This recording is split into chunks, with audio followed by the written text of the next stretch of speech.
Racy nude images popping up in a 4th grade classroom. A 10-year-old boy was able to pull up pornographic materials in class despite filters put in place. Tonight, West Michigan's largest school system says they're working to make some changes, and 24-Hour News 8's Leon Hendricks is on this story. Yeah, Brian and Sue, good evening. You got to imagine a lot of concern about this. Grand Rapids public school leaders say it's a loophole in their system. They admit it should not have been there, and now they're trying to close it.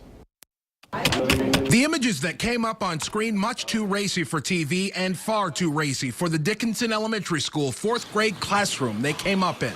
Situations and material like this isn't supposed to be accessible, just like drugs and alcohol in a school setting, especially in elementary school.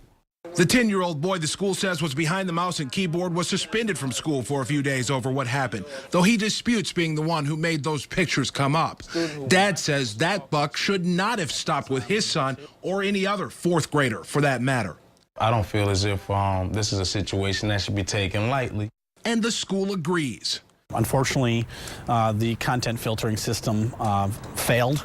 Another issue, the allegation that the student looked the material up on purpose.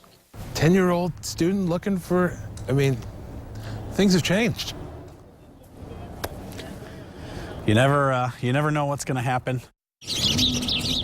They've determined what went wrong. The school system blocks adult web pages, but the pictures came up through the Google Images search using 4 letters that you wouldn't necessarily expect to bring up porn. And so it wasn't filtered by the system. The images, and lots of them, came up.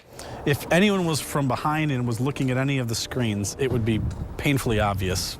It's all part of an ever-evolving battle for the schools, and so often it seems that the kids have the upper hand. No content filtering system in the world is 100% foolproof.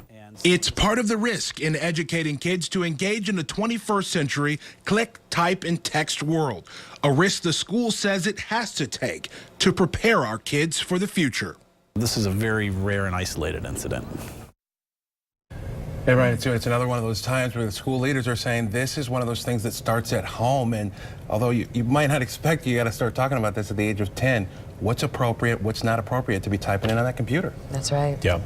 Are they saying that they're going to make any changes from this, or is it pretty much just one of those things that they can't really stop? Well, both. They're going to try to get this honed in on, and they're going to talk about it with their provider that does this, the filtering for the internet. That specific site that yeah. But also they point out the internet is changing so quickly, there's no way that something's going to catch it all. This is something that the kids have got to know better. They've got discipline in place at the school. They want the same thing to happen with parents at home. Yeah. Okay. Leon, thank you. Thank you.